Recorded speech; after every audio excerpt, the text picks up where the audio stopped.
Hello and welcome to the World War Lab channel. Today's story takes us back to the Pacific, to a moment when seconds decided life or death, and a simple idea challenged everything pilots thought they knew about air combat. At 7:32 a.m. on February 10, 1942, Lieutenant Commander John Thach looked up and saw 6 Japanese Zero fighters diving toward his 4 Wildcats over Wake Island.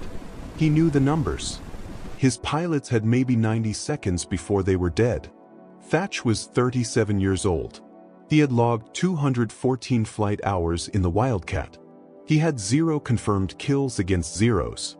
The Japanese had launched 18 Mitsubishi A-6M fighters that morning to clear American patrols from the sky. Thach's Wildcat was slower. The Zero climbed faster, turned tighter, and could outmaneuver any American fighter at any altitude. Japanese pilots knew it. American pilots knew it too. The math was simple and unforgiving. A Zero could outturn a Wildcat in 14 seconds. 14 seconds to slide onto your tail. 14 seconds to line up the guns. 14 seconds to kill you. By February, the Pacific Fleet had already lost 43 Wildcats in one-on-one dogfights with Zeros. 43 pilots who tried to turn with them. 43 funerals. The pattern never changed. An American pilot spotted a Zero. The American pilot turned to engage. The Zero outturned him. The Zero shot him down. Command kept issuing the same orders. Avoid turning engagements. Run if possible. But running meant abandoning other pilots.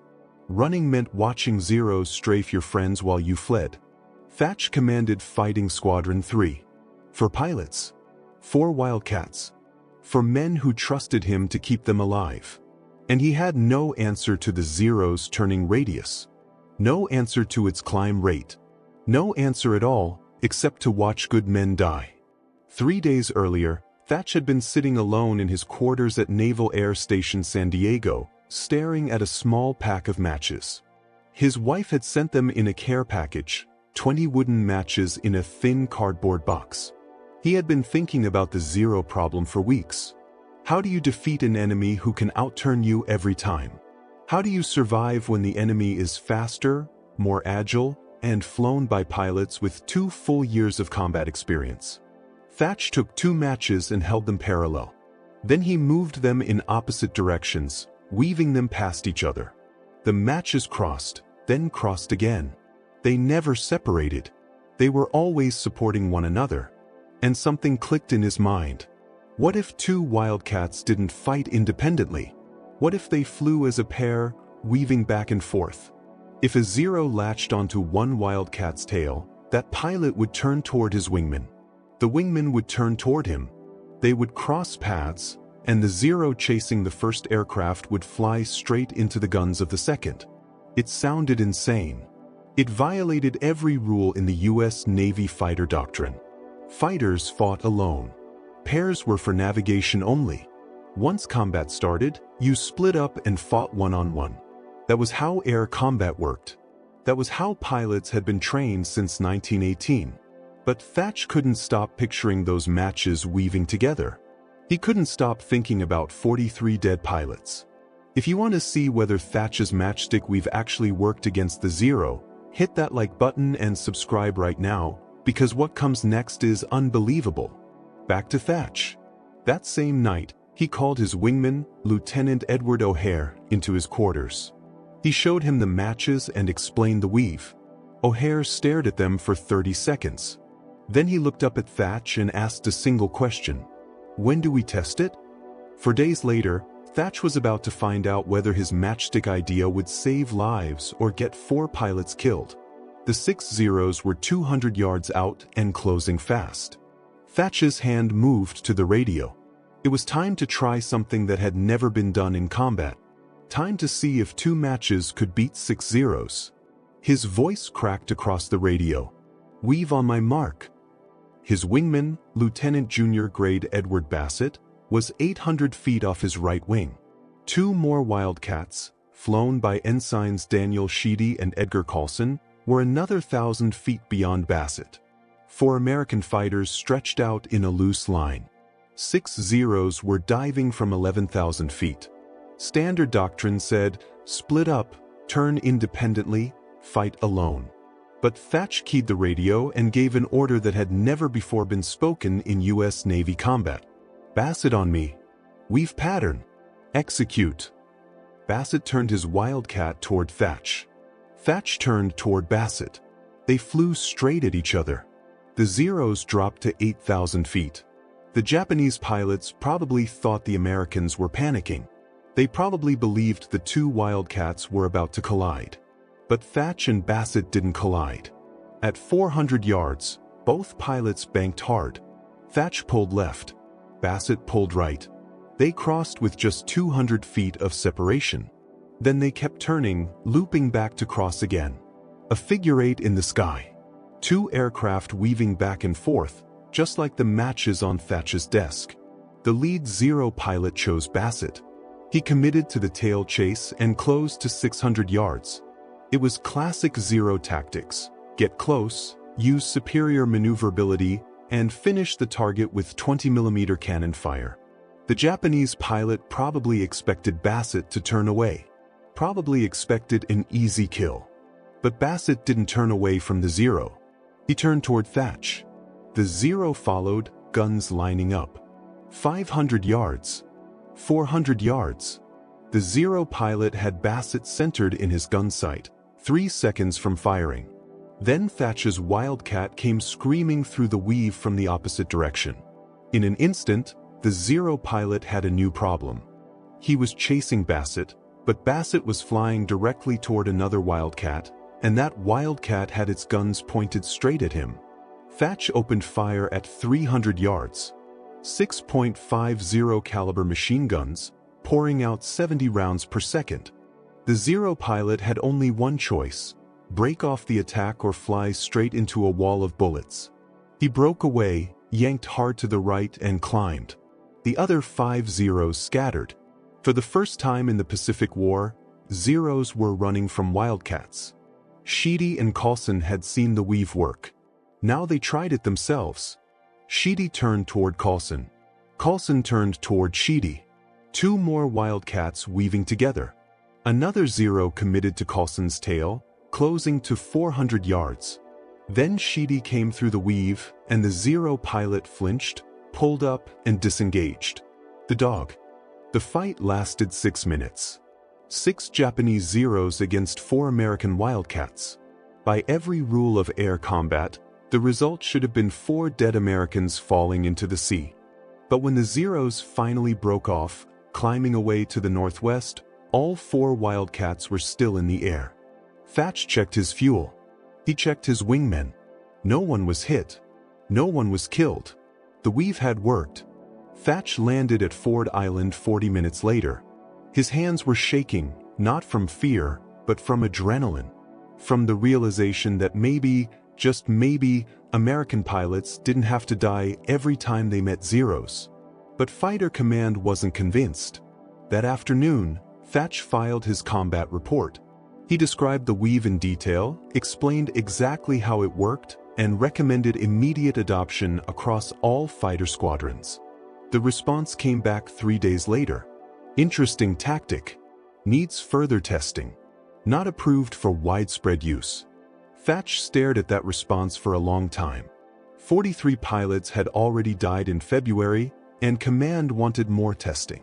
While the paperwork stalled, the Japanese were planning something far bigger. Something that would test the weave against odds no fighter pilot had ever faced.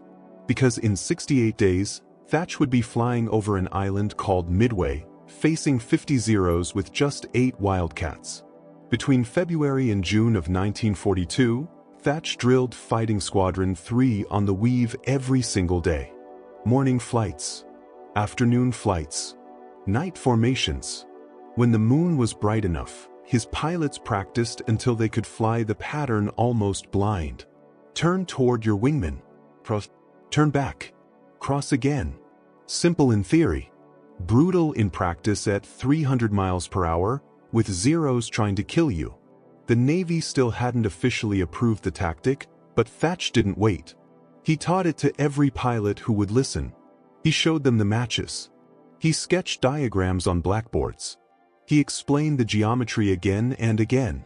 If a zero commits to your tail, turn into your wingman. The zero has to choose, follow you into your wingman's guns, or break off. Either way, you live. Some pilots understood immediately. Others thought Thach had lost his mind. One squadron commander told him the we've violated basic fighter doctrine. You can't fly toward another aircraft in combat. You'll collide. You'll panic. You'll get both pilots killed. But Thach kept teaching because pilots kept dying. By May, the Pacific Fleet had lost 91 Wildcats in combat with zeros.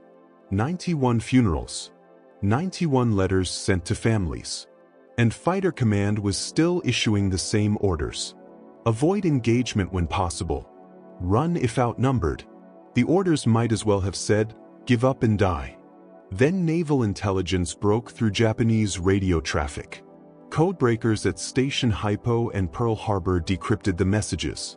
Japan was planning a massive assault on Midway Island. For aircraft carriers.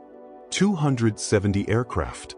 The largest carrier operation in Japanese naval history. The attack was scheduled for June 4, 1942. Admiral Chester Nimitz called every available carrier to Pearl Harbor. He had 3, Yorktown, Enterprise, and Hornet. The Japanese had 4. They also had 2 full years of combat experience, and zeros that could outfly anything America could put in the air. The math was terrifying. American carriers were outnumbered. American pilots were outmatched. And Midway Island had a runway that Japanese bombers could turn into rubble within 30 minutes. Fighting Squadron 3 received deployment orders on May 26. Report to USS Yorktown. Prepare for carrier operations. Thach read the orders and understood exactly what they meant. His squadron would be flying combat air patrol over Yorktown when the Japanese attacked. Protecting the carrier from bombers. Fighting zeros. Possibly dying. That evening he gathered his pilots. 7 men. 7 Wildcats. 7 lives depending on a trick with matches that the Navy still hadn't officially approved. Thach showed them the matches one more time. He explained the weave one more time. Then he told them the truth. The Japanese are bringing 50 zeros to Midway. Maybe more. We'll have 8 Wildcats. Maybe fewer if Enterprise or Hornet lose fighters before the battle. The only way we survive is the weave. The only way we protect Yorktown is the weave. The only way we win is the weave. One pilot asked the obvious question. What if it doesn't work? What if we weave and the zeros just shoot us anyway? Thach didn't have a good answer. He simply showed them the matches again. Showed them how 2 matches weaving together could cover each other, protect each other, survive together when surviving alone was impossible. Yorktown sailed from Pearl Harbor on May 30th. 4 days to reach Midway. 4 days to prepare for a battle that would decide the Pacific War. 4 days to hope that a matchstick idea would still work when 50 zeros came screaming out of the sky.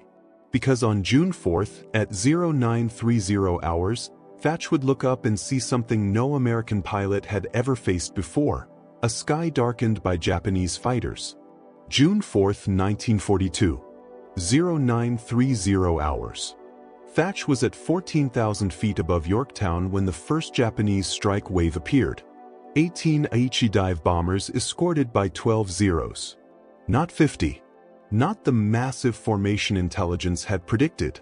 But 12 zeros was still 3-to-1 odds against Thach's 4-plane section.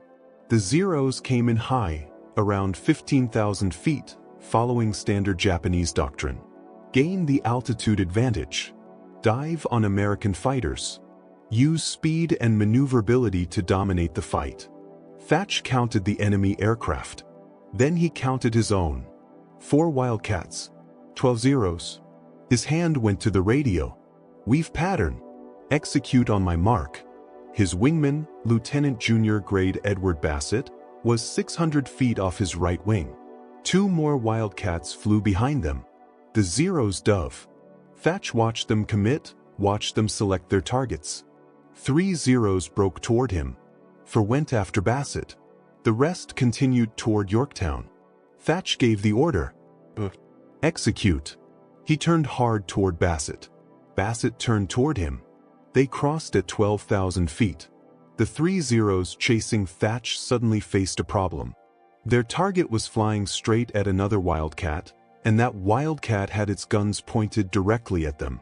The lead Zero pilot hesitated for just 2 seconds, but 2 seconds at combat speed was 400 yards. Thach came through the weave and opened fire. .50 caliber rounds tore into the Zero's engine cowling.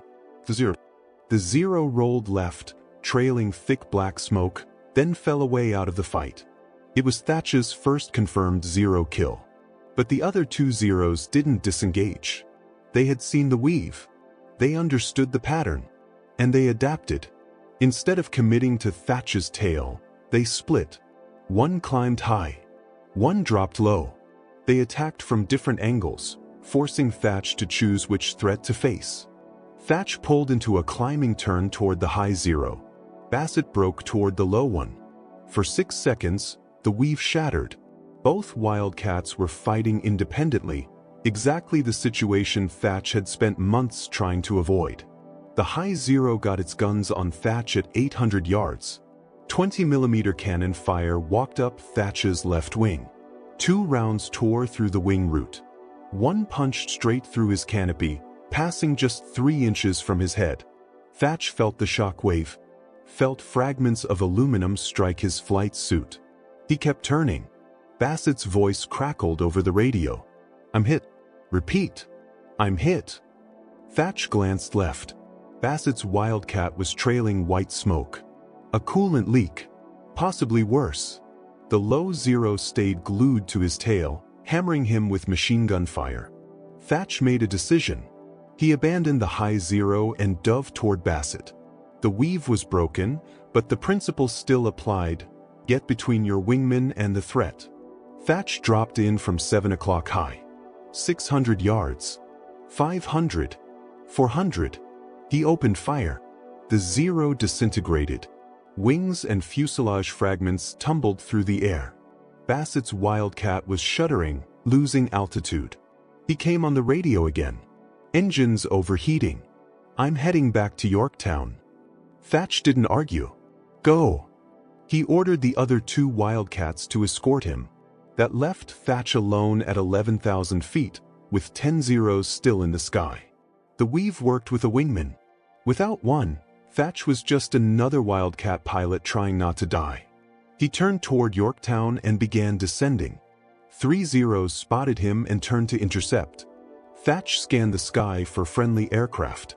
He saw 4 Wildcats from another squadron, 3 miles east, too far away to help. The 3 Zeros were closing fast. Thach had no wingman, no weave, no options except to run. But running meant dragging Zeros straight toward Yorktown, toward the carrier he was supposed to protect. He keyed the radio and called for help. He told the other Wildcats he was engaging 3 Zeros alone. He told them that if the weave worked, they would see the proof. And if it didn't, to tell his wife that he loved her. Then Thach turned his Wildcat toward the 3 Zeros and prepared to find out if a matchstick idea could save a single pilot's life. At 9,000 feet, the Zeros reached firing range.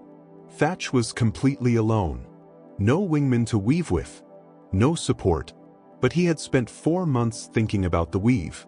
4 months studying the geometry. And in that moment, he realized something critical. The weave didn't require 2 airplanes. It required 2 points in space. Thach snapped into a hard right turn, then immediately reversed left. Sharp, angular movements, not the smooth turning fight the Zeros expected. The lead Zero committed to follow the right turn, but Thach was already reversing. The Japanese pilot had to correct. Had to pull harder. Had to burn energy. Thach did it again. Right turn. Left reversal. The Zero followed right. Thach went left. The Japanese pilot was always half a second behind. Always correcting. Always reacting. And every correction cost speed. Cost energy. Cost altitude. After 40 seconds of violent reversals, the Zero was co-altitude with Thach. Same speed. Same energy state. No advantage. The Zero broke off and climbed away. The other two followed. Thach had just proven something essential. The principle of the weave worked even without a wingman. Sharp reversals. Constant direction changes. Never let the enemy predict your next move. Make them react. Make them bleed energy. Make them quit. He landed on Yorktown 20 minutes later. Bassett was already aboard. His Wildcat had taken 4 hits, but the engine held together long enough to reach the carrier. The rest of Fighting Squadron 3 were debriefing in the ready room. They had all watched Thach's solo fight.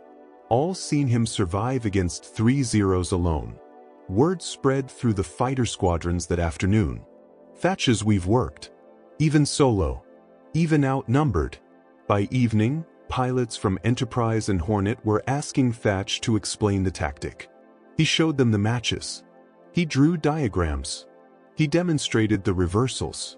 Some pilots tested it that very night, flying paired patrols over the carrier groups, practicing the weave and learning the timing. By June 5th, 18 Wildcat pilots could execute the pattern.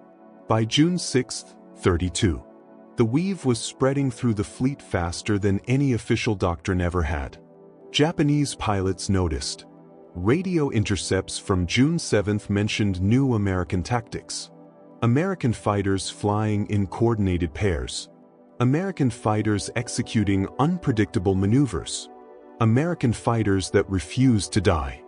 One intercepted message from a Japanese fighter commander stated, "American Wildcat pilots have changed their methods. Expect increased resistance."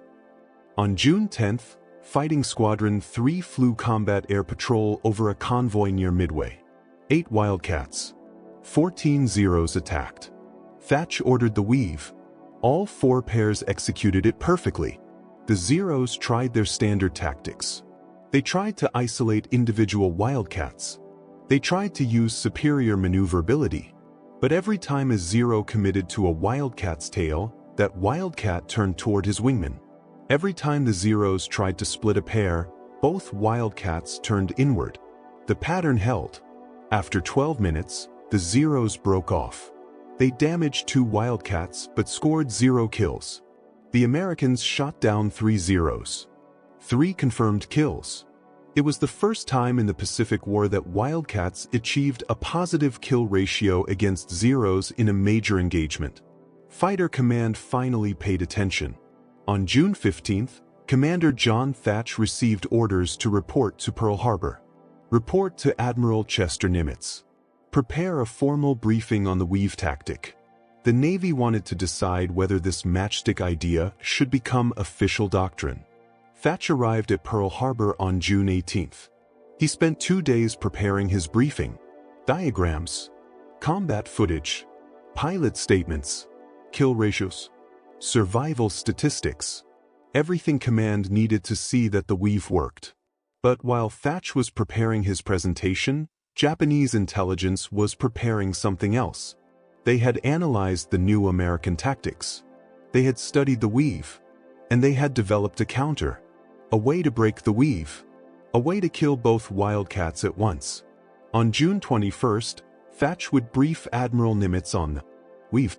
But on June 23rd, Fighting Squadron 3 would face 18 Zeros over Santa Cruz Island.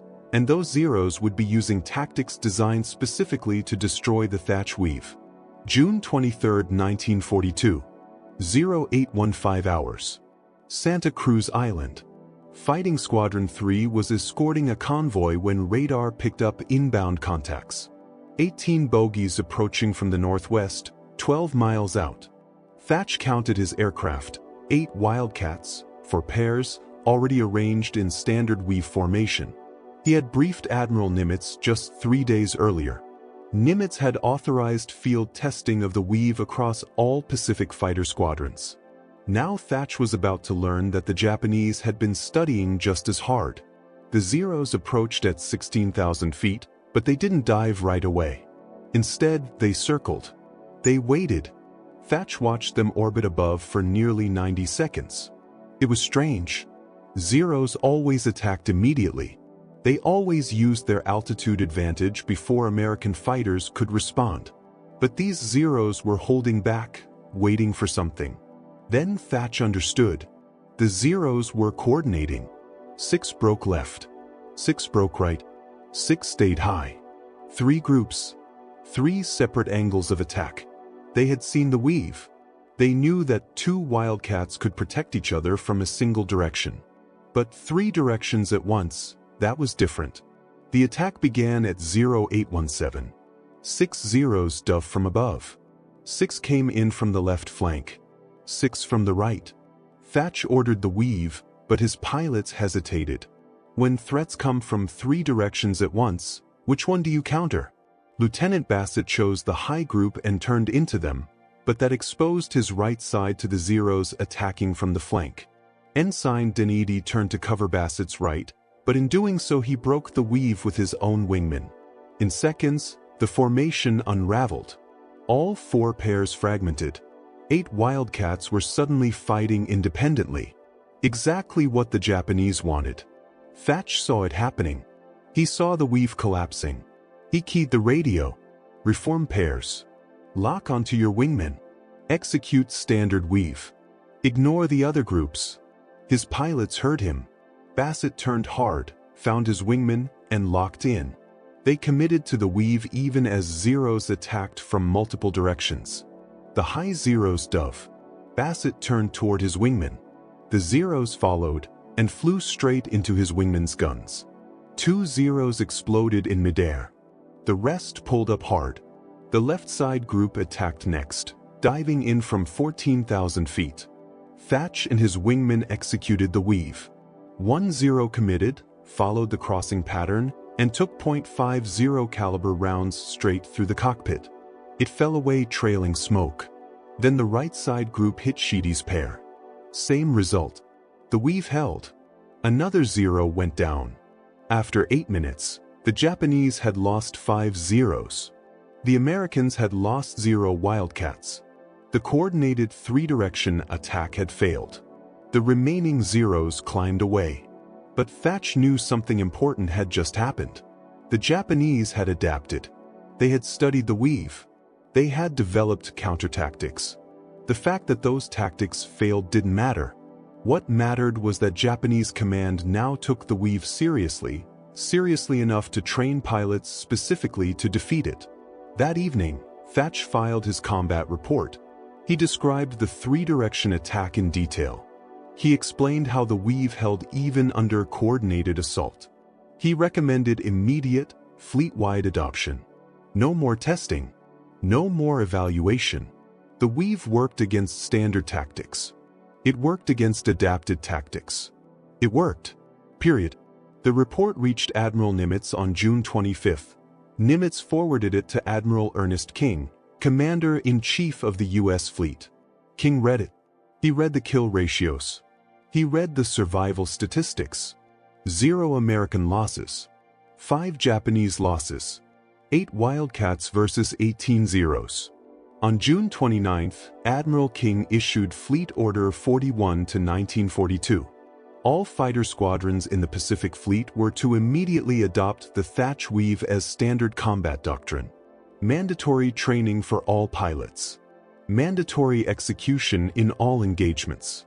The matchstick trick was now official U.S. Navy tactics. But orders from Washington took time to reach every squadron. Time to train. Time to practice. And the Japanese weren't waiting. On July 7th, over Guadalcanal, 32 Zeros attacked 12 Wildcats from 6 different squadrons. Some of those squadrons knew the weave. Some didn't. And the ones that didn't would learn the hard way why Thach had been teaching with matches for 5 months.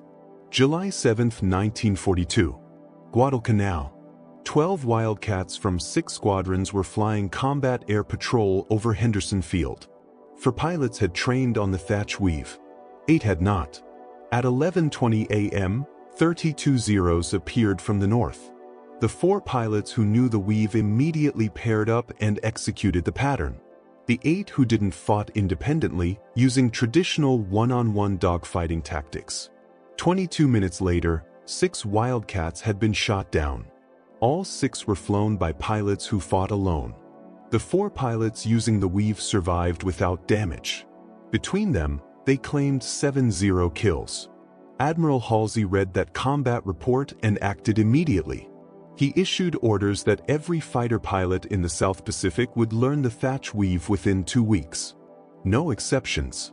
Training programs began on July 10th. Thach flew to Guadalcanal and spent 3 weeks teaching the Weave to every squadron on the island.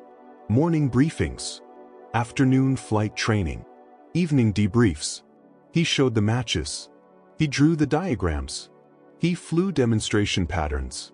Some pilots learned in 2 days. Others needed a week. But every pilot learned. By August 1st, 96 Wildcat pilots could execute the Weave. By September 1st, 214 pilots. The tactics spread from the Pacific to the Atlantic, from carriers to land bases, from Wildcats to other aircraft types. P-38 Lightning squadrons adopted it. P-40 Warhawk squadrons followed.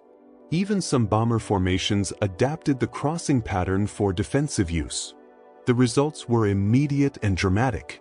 In June 1942, before the Weave became doctrine, American fighters had a kill-to-loss ratio of 0.44 to 1 against zeros. For every 10 American fighters lost, only 4 zeros were shot down. By October 1942, after widespread adoption of the Weave, the ratio had shifted to 2.1 to 1.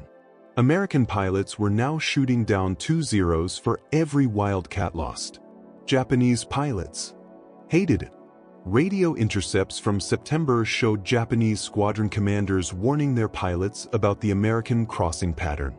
Do not commit to tail chases. Do not follow American fighters into their wingman's guns. Disengage if Americans execute coordinated maneuvers. But disengaging meant losing the fight. It meant allowing American fighters to protect their bombers. It meant surrendering air superiority. The Zero was still faster and more maneuverable than the Wildcat, but speed and agility meant nothing if you couldn't get your guns on target. And the Weave made getting guns on target almost impossible. By January 1943, the Weave was standard doctrine across all U.S. fighter squadrons. The Army Air Forces adopted it.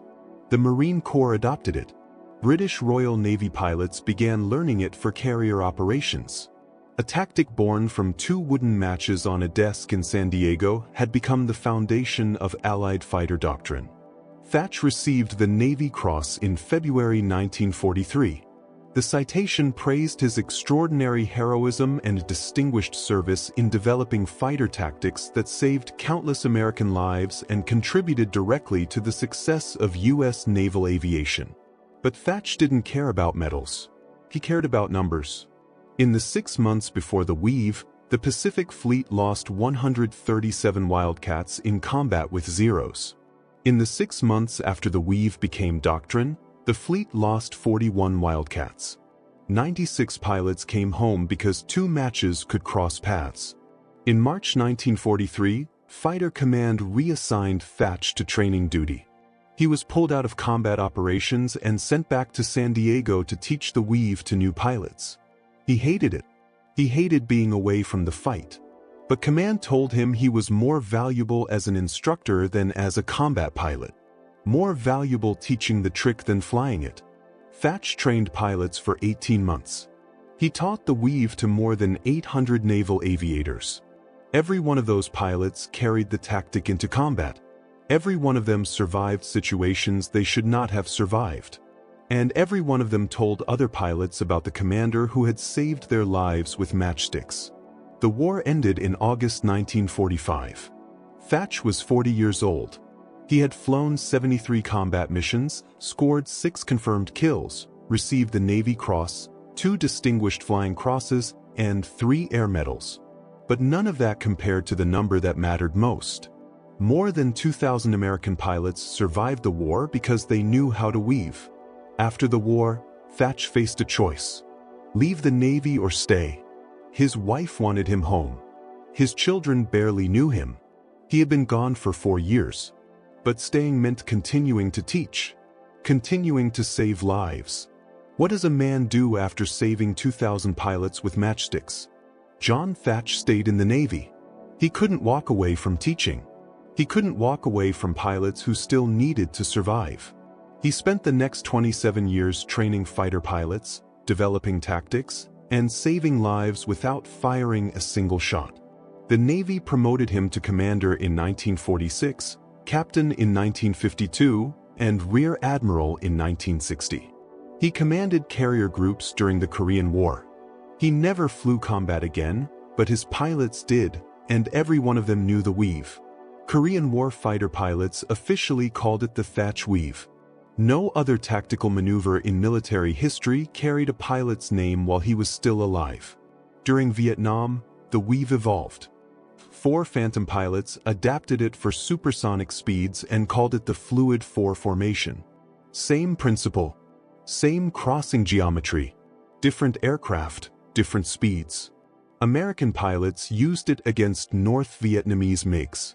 The MiG-17 could outturn the F-4 just like the Zero once outturned the Wildcat.